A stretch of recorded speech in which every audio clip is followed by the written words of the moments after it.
సంక్రాంతి అంటేనే అందరికీ పెద్ద పండగ. మరో రకంగా అతిపెద్ద సినిమా పండగ.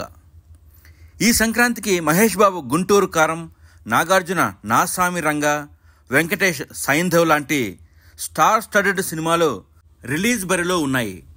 వీటితో పాటు యంగ్ హీరో తేజ సజ్జా నటించిన హనుమాన్ మరో పక్క నుంచి సంక్రాంతి బరిలో నిలబడింది. దీంతో థియేటర్ల సర్దుబాటు విషయమై సహజంగానే పోటీ మొదలైంది. పాన్ వరల్డ్ సినిమా కావడంతో రిలీజ్ని వాయిదా వేసుకోలేని పరిస్థితి హనుమాన్ నిర్మాతలది. అలాగని సరిపడా థియేటర్లో దొరికే అవకాశాలు లేవు. అయినా సరే సంక్రాంతికి హనుమాన్ని రిలీజ్ చేయడానికి నిర్మాతలు మొగ్గు చూపారు. ప్రమోషన్ ప్లాన్లో భాగంగా హనుమాన్ ప్రీ రిలీజ్ ఈవెంట్ని కూడా గ్రాండ్గా సెలబ్రేట్ చేశారు. ఈ ప్రీ రిలీజ్ ఈవెంట్కి మెగాస్టార్ చిరంజీవి ముఖ్య అతిథిగా విచ్చేశారు. హనుమాన్ ప్రీ రిలీజ్ ఈవెంట్ వేదిక నుంచి మెగాస్టార్ చేసిన కొన్ని వ్యాఖ్యలు ఇప్పుడు హాట్ టాపిక్గా మారాయి.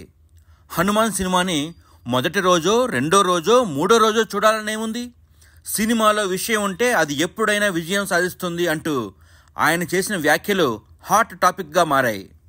గతంలో కొన్ని దిల్ రాజు మాట్లాడిన ఇలాంటి మాటలనే సినీ వర్గాలు గుర్తు చేసుకుంటున్నాయి.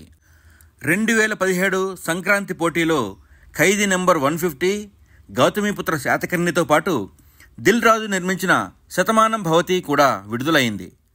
ఆ సమయంలో చిన్న సినిమా పెద్ద సినిమా అని కాకుండా ఏ సినిమా బాగుంటే దాన్నే ప్రేక్షకుడు ఆదరిస్తాడు అని నిర్మాత దిల్ రాజు వ్యాఖ్యలు చేశారు. అప్పటి దిల్ రాజు మాటలు ఇప్పటి చిరంజీవి మాటల్లోనూ ఒకే అర్థం ధ్వనిస్తుంది. పరోక్షంగా పండగ సీజన్లో థియేటర్ల పంపకాల సమస్యను గుర్తు చేస్తుంది. పెద్ద సినిమాల రష్లో చిన్న సినిమా నలిగిపోతుంది అనే కామెంట్స్కి ఊతం ఇస్తుంది. ఇది ఇప్పటికిప్పుడు పరిష్కారం అయ్యేది కాదు. ఏది ఏమైనప్పటికీ 2024 సంక్రాంతి పోటీలో 3 పెద్ద స్టార్ల సినిమాలతో పోటీ పడుతున్న హనుమాన్ కూడా కలెక్షన్ల వర్షం కురిపించాలని కోరుకుందాం. మరిన్ని సినిమా స్పాట్లైట్స్ కోసం టాలీవుడ్ టీవీని సబ్స్క్రైబ్ చేయండి.